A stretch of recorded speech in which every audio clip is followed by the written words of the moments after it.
son got his ex-girlfriend pregnant. He's moving in with her, so I want a divorce and for you to get out. My mother-in-law said. Our reactions to my mother-in-law's dramatic announcement were varied. My son David looked away bewildered. His mistress Emily seemed touched. As for me, I was taken aback by her dramatic words. Mary, this is ignoring David, who seemed like he wanted to say something. I went to get something. Here are the divorce papers. I'm counting on you to take care of my husband's debts. Then unsaid with a smile, I handed the filled-out divorce form. Of course, I had already filled out my part. I also showed my mother-in-law a promissory note. Wait, what is? You should pay for that, my mother-in-law commanded. But I just smiled and shook my head. Otzi weak. It's my husband's debt after all. Then he told her the truth. Hearing my story, my mother-in-law and David turned pale.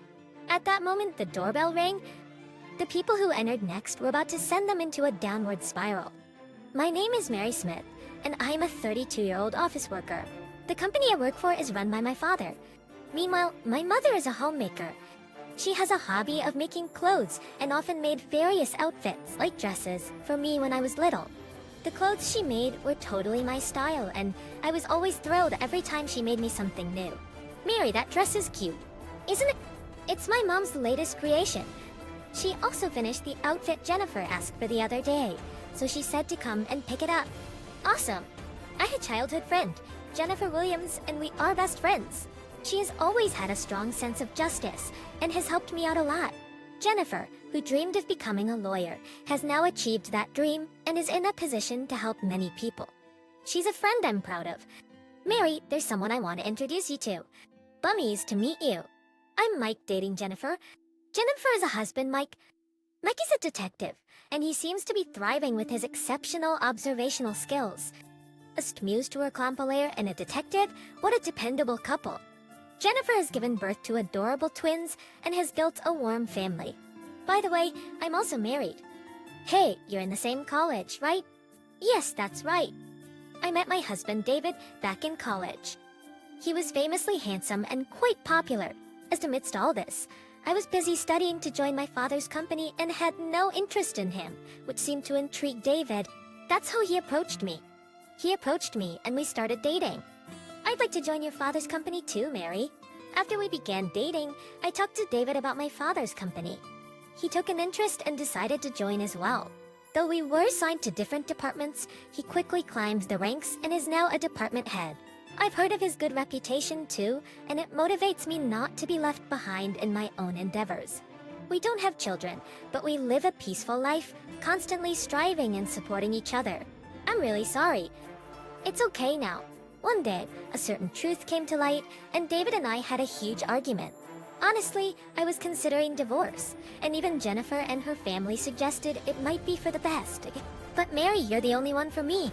I truly love you from the bottom of my heart. That's why I don't want to separate.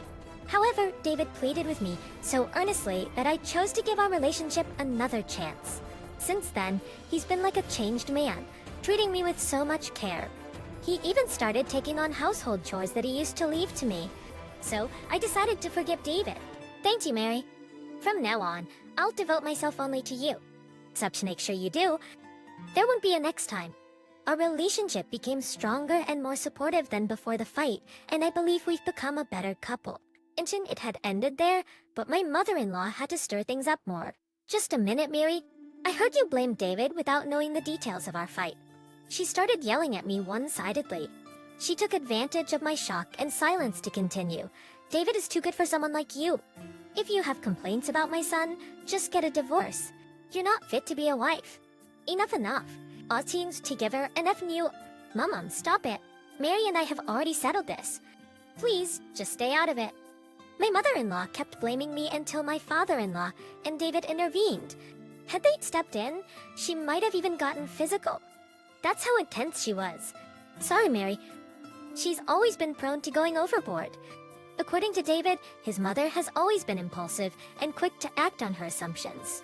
When David was a kid, she frequently stormed into his school. And each time, his father had to apologize for her behavior. I'm really sorry. I'll make sure to talk to her. I'm truly sorry, Mary. Honestly, I was angry about my mother-in-law's behavior. But since my father-in-law and David apologized so sincerely, I decided to let it go this time. She dotes on David and I, and we have a strong and supportive relationship. She dotes on David excessively and always pushes for divorce at the slightest issue. I think that's why my brother left. David once said, "He is a brother, but I've never met him." Apparently, he and their mother never got along and had a falling out.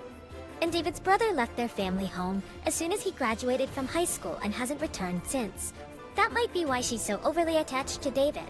Before you get cheeky with David, what about kids? When will we finally get to hold a grandchild? I've been nagged about children until recently. It's something I'm concerned about too. I've been checked at the hospital, and there's nothing wrong with me. We should probably get David checked out too. Prepare. It's us. Even though your dad's been keeping your mom in check, I'm getting pretty tired of this. So, with David looking reluctant, I took him to the hospital for a checkup. We're still waiting for the results, but we've promised to stick together no matter what. Besides, recently, my father-in-law has been keeping my mother-in-law more under control, which has made things quieter. I'm really grateful to my father-in-law. Without my father-in-law, our marriage might have fallen apart. What's this? One day, I found a letter in our mailbox. It had no sender, just a message telling me to break up with David. Adding creeped out, I showed it to David right away. Could it be a prank? Impossibly. But doesn't it give you the creeps? Definitely. It's in bad taste. Maybe you should talk to Jennifer about it. Following David's suggestion, I contacted Jennifer. After I explained the situation, she immediately agreed to make time for me, so we quickly arranged to meet. Sorry to keep you waiting, Jennifer. What's your problem? I'll just introduce you first. When I arrived at the cafe where we were meeting, Jennifer, Mike, and another man were already there. First, she introduced the man to me. Ladies, to meet you, I work with Mike as a detective. The man's name was Liam Brown, and he seemed to be Mike's colleague and friend. After the introductions, I quickly showed them the letter. What's this? Oh, sender? That means it was directly put in your mailbox. That's malicious. Jennifer and Mike frowned upon seeing the letter, while Liam seemed to be deep in thought. Is something wrong? Well, this handwriting looks familiar. Could it be someone you know? At Mike's question, Liam responded, "It might be." We decided to leave the investigation of the letter to the two detectives. After getting some advice from Jennifer, we decided to wrap up for the day. When I got home, welcome back, David. What are you doing here? I was surprised to see David at home. I hadn't expected him to be there. Did you find out anything? No, we couldn't figure out much from just that letter. Maybe you should go to your parents' house for safety. Whoever did this could escalate things. I observed David as he spoke. He seemed to be worried about me, but his eyes were darting around nervously, which made me feel uneasy. I'll think about it. But why are you home, David? Because I was worried about you. But it's a weekday. It's a weekday, and we should still be at work. I discussed with my father and taken a day off. So it's on for David to be here? Well, I was so worried I couldn't focus on work. But you said it might just be a prank, right? David avoided my gaze. His behavior reminded me of the time we had a big fight before. He acted the same way when I pressed him for answers. I'll decide about going to my parents' house after observing the situation a bit more. While ensuring my mother-in-law wouldn't find out, I informed my father-in-law about everything.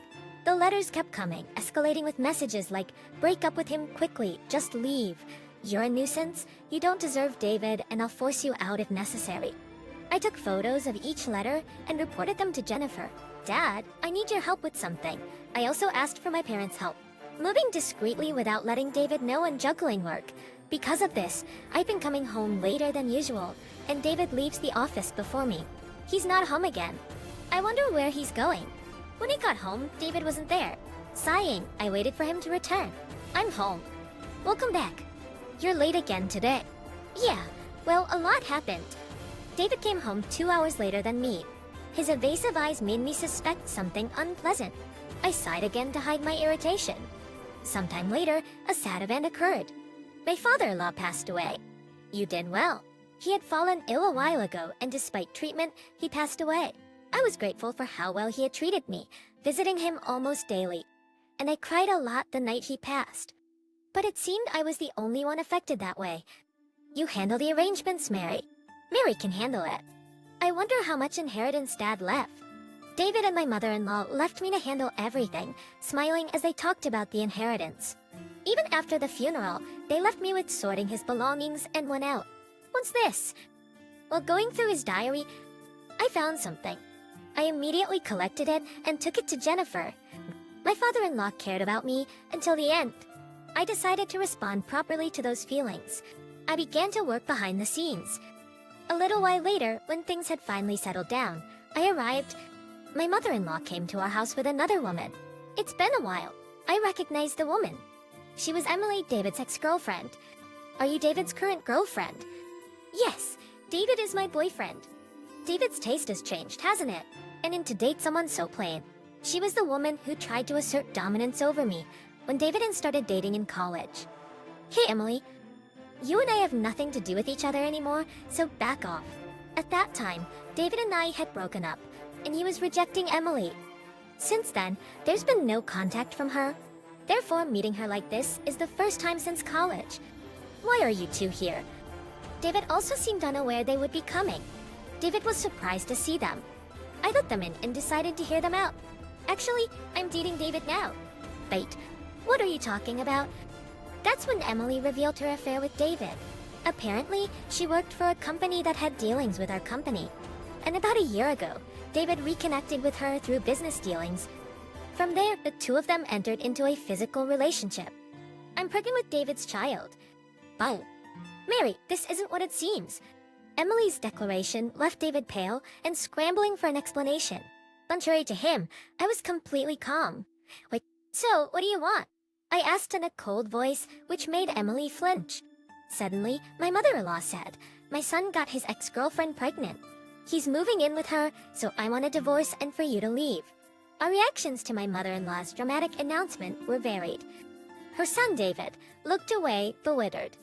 His mistress, Emily, seemed touched.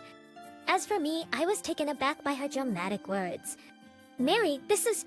Ignoring David, who seemed like he wanted to say something, I went to get something and then handed her the divorce papers. I'm counting on you to take care of my husband's debts, I said with a smile, showing her the filled-out divorce form. Of course, I had already filled out my part. I also showed her a promissory note. Wait, you should pay for that, my mother-in-law commanded. But I just smiled and shook my head. Impossible. It's my husband's debt, after all. Then I told her the truth. The debt was incurred when David cheated before. In fact, this was the second time David had cheated. Previously, he got involved with a married woman and was asked to pay compensation by her husband. David had a habit of splurging on his mistresses, and due to his lavish spending, we had no savings. That's why he had to take on debt. But Mary, you're the only one for me. I truly love you from the bottom of my heart. That's why I don't want to separate. Well, pleaded by him, we decided to rebuild our relationship. Until the debt is paid off, I've been covering our living expenses. And, you might have forgotten, but this property was originally my father's, and I bought it with my savings. So if anyone should leave, it's David, not me. After saying this, I took out a photo. It was a picture of David and Emily, walking arm in arm. What, you knew? Yes, I knew. This photo was taken by Mike and his team. Were people, apart from investigating the letters, I had also asked them to look into David's infidelity. Also, this was left by my father-in-law. I then presented copies of correspondence between my mother-in-law and Emily. The document revealed that Emily was having an affair with David, and my mother-in-law was supporting it. How did you get this? It was tucked in my father-in-law's diary. He knew about David's affair, and that my mother-in-law was helping, so he left this as evidence. My words turned my mother-in-law pale. I will divorce, but I won't give up this house, and I'll demand substantial compensation. Looks like more debt for you. Both my mother-in-law and David went pale on hearing this. Then the doorbell rang. The people who entered next would turn their world upside down. I've been waiting for you, Jennifer. Sorry to keep you waiting. But Jennifer and her team entered. I had contacted Jennifer the moment my in-laws showed up. Liam? Emily turned pale upon seeing Liam. It's been a while. Finally found you. Liam smiled at Emily, who was his wife. Actually, Emily and Liam were once married, but they divorced after Emily cheated. She'd been avoiding paying compensation since then. That's why she was so pale now. Liam? You can't believe it. You're my brother? Sleep a thousand long time? No, I didn't know this, but Liam was David's brother. the one who had a bad relationship with my mother-in-law. Liam gave David and my mother-in-law a cold look. "You always liked hurting people. Let's go," he said and pushed me gently on the back. I left the house with Liam and Jennifer. Everybody's depressed, and you have 1 week to pack up and leave. Otherwise, I'll sue. Oh, and one more thing. I turned back to David. "How did you get her pregnant when you're infertile?" They were stunned by my bombshell as I left with the others for my parents' house. "That was tough. Take it easy now. You can rest here." My parents warmly welcomed me, already aware of the situation. We started discussing what's next, and to think David was infertile all along. No wonder we never had children, despite being intimate. Yes, David was infertile, something I learned from the hospital test results. Before I could tell David about it, the letter incident happened, followed by my father-in-law's funeral, so things were too chaotic to bring it up. So, the child Emily is carrying isn't David's. And since Liam and Emily have been divorced for over a year, it's not his child either. Sounds like they're a match made in heaven. It turns out they're both alike, constantly cheating on each other. Suddenly, I checked my phone, which had notifications turned off. There were dozens of missed calls from David and my mother-in-law, and numerous messages begging me to come back and talk. "Are they contacting you? Show me." Here, I handed my phone to my father with a stern expression. Just then, David called. My father pressed the answer button. "Mary, explain everything. What's going on?" Thinking I had answered, David started speaking unilaterally, causing everyone here to frown. "What do you mean I'm infertile?" That seemed to be his main concern. Then David continued, pleading for me to let him stay in the house and insisting he had no one else but me. His words, clear without needing a speakerphone, left me in utter disbelief. "You seem to greatly underestimate your daughter," my father said firmly. David's voice stopped abruptly. "I've heard from my daughter. You've done quite a bit, haven't you? Remember your place in the company." No, please, not my job. That's not what we talked about." Suddenly, Emily's voice cut in. According to Emily's outburst, it seems that she chose David because he had told her he was the next company president. "So I chose him to be the father of my child, but this makes no sense now.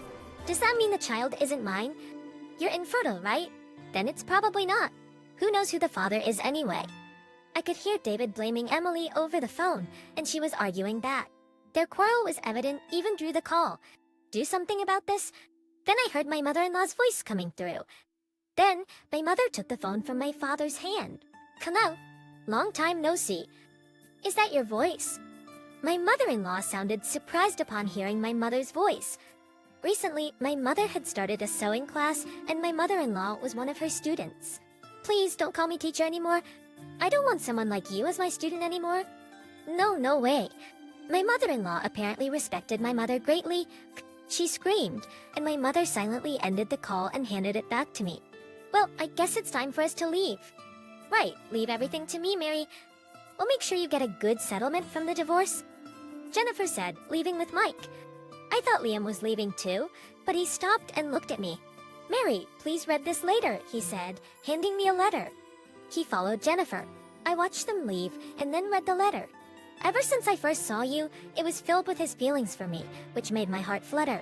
Well, not bad at all," my mother said with a laugh as she peered over my shoulder at the letter, while my father smiled wryly at our reaction.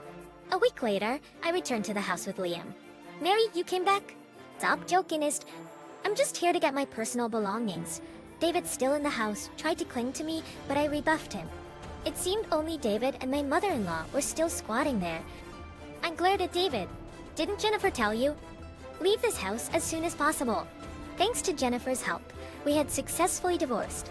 Moreover, they were instructed to move out quickly as the house would be put up for sale in a month. "But can't you reconsider?" David asked. "Don't come near her," Liam said, pulling me close and shielding me. David's face contorted at Liam, holding my shoulder. "You had an affair after blaming me so much." I denied David's accusation and looked at Liam. And then I looked at Liam. Well, I planned to answer him. "Really?" "Oh, I'm so happy," Liam smiled at my words, while David looked devastated. That's when my mother-in-law interrupted. "Hang isn't. Poor David. You wanted this from the start, didn't you?" My mother-in-law fell silent at my words, seemingly remembering how she had persistently urged me to divorce. "It seems Emily is more to your liking." That's Will. My mother-in-law looked away, just like her son when things went against her. I wondered how alike they were in that habit. Oh, and by the way, Jennifer has the will left by my father-in-law. Wait. We're opening it tomorrow, so please be at the specified place. That was the end of my tasks for the day. After this exchange, we were set to open my father-in-law's will at Jennifer's office the next day. And what was written in the will? The inheritance goes to my brother and Mary. The inheritance was left entirely to Liam and me. David's share was considered as a pre-death gift to offset his debts. Initially, my father-in-law had paid off the compensation for David's first affair, and that amount was treated as a debt that David was repaying to him. As for my mother-in-law, she'd been having an affair herself, and they had divorced shortly before his death. Therefore, she had no right to claim anything. The will states that the inheritance is left to Mr. Lime and Ms. Mary, who've suffered a lot because of this and been troubled by David, repulp stores, and comic series. This is wrong. Why the hell does my brother, who left, and a stranger like Mary, get it? David and my mother-in-law were furious about the will's content. That's when Liam silenced them with a sharp rebuke. Oh, exciting. Liam exclaimed, and then he unleashed his pent-up feelings on my mother-in-law. She left the house. Who wouldn't want to run away from a place like that? I was basically always neglected. They wouldn't let me go to the school I wanted and took away all my earnings from part-time jobs. My mother-in-law averted her eyes at Liam's words. All because I wouldn't listen to her? That's ridiculous. Her idea of not listening was forcing household chores on him, even interrupting his studies and homework. She was supposed to be a housewife. I resisted, yet I was still hindered from going out to play. But David had the freedom to study and play as he pleased. That's probably because David is the child of an affair partner. Liam exclaimed, causing David to gape in disbelief. He never imagined he was the product of an affair. That's precisely why I can't forgive him. I can't let my dad's precious inheritance go to him. Liam declared, and his mother's shoulders slumped in defeat. David stood there, dumbfounded. Both mother and son are engaged in affairs, and the affair partner is cheating with another man. I've never seen a family so alike. I remarked, meeting no objections. David and his mother then apparently moved to a shabby apartment. David was obviously fired from his company. He had touted himself as the future CEO, being the son-in-law of the president, taking credit for others' work. David, notorious for his affairs, had been making advances on female employees. After complaints from colleagues in the same department, he was dismissed for engaging in affairs during work hours, including with Emily. I first consulted with Jennifer and Mike on the day David took a leave to meet Emily, so he knew about the letter's true nature before me. The mastermind behind that letter was Emily. Emily's handwriting is unique. That's how I recognized it. Emily tried to separate us, but ended up digging her own grave. And David, frequenting Emily's place, was the reason for his late homecomings. Consequently, David was fired, couldn't inherit anything, and now lives in poverty due to the debt incurred from paying me alimony. Despite all this, his mother doesn't work but spends her time with her affair partner. Despite the situation, his mother continued her affairs instead of working. As a result, David kicked her out. Mike investigated this. Liam researched Emily's situation. She'd been staying at her parents' house. I knew her parents' place, so I explained everything to them. His frank explanation led Emily's parents to take custody of the child and expel Emily. They promised to raise the child and hold Emily accountable through Liam, who mentioned that her parents were reasonable people. Emily sought David's help, but he rejected her, blaming her for his divorce from Mary. Mike and I were watching when David's mother also showed up. They had a huge fight. It seems David's mother, rejected by her affair partner, also sought help from David, leading to a fight between them. The police were called by the apartment residents, and both were taken away. As a result, David became an outcast in the apartment complex. Consequently, he had to move out and relocate to the countryside. I received a letter from David detailing these events and offering apologies. Well, it's too late now, I said, tearing the letter. I'd have time to worry about David now. Now back to my busy life for today. Don't push yourself too hard. I'm starting in a new department today. Actually, I was the original candidate for the next president, not David. I'm currently rotating through various departments to understand the company better. So, I don't have a formal position yet. I will take on a specific role after completing these rotations. I was really happy when the client was pleased with our work. Liam shared. His work is going well too. Recently, we started cohabiting in a new home. His detective office is nearby, and he usually gets home before me. Unlike David, Liam prepares dinner and greets me with a smile. I'm grateful for him every day. Liam has worked hard all this time. Mike told me when I decided to date Liam. He explained how much effort Liam put in after leaving home. Despite being betrayed by Emily, Liam was deeply worn out. Perhaps due to this experience, Liam empathized with my heart, also betrayed by David and his family. And now it's my turn to be there for him. We've both had our share of hardships. Let's support each other. As I was thinking about how much Liam and I have been through together, and how we should support each other, he said exactly that. When I couldn't help but laugh in response, he looked at me with a curious expression. I was just thinking the same. When I told him that I was thinking the same thing, he also smiled and said, "Is that so?" Later, I heard through the grapevine that Emily was caught by debt collectors and taken away. As for David's mother, she was recently seen sheltering from the rain and wind in a park using cardboard boxes. David stirred up another affair scandal in the countryside and eventually was found and hidden away by the debt collectors. They got what they deserved. I never want to deal with them again, I muttered as I prepared to leave. I had a date planned with Liam. We're living a happy life, the exact opposite of theirs. Maybe I should be thankful for the encounter with Liam. With that thought, I headed to meet Liam. Sometime later, Liam proposed to me. "I want to make you happy. Will you marry me?"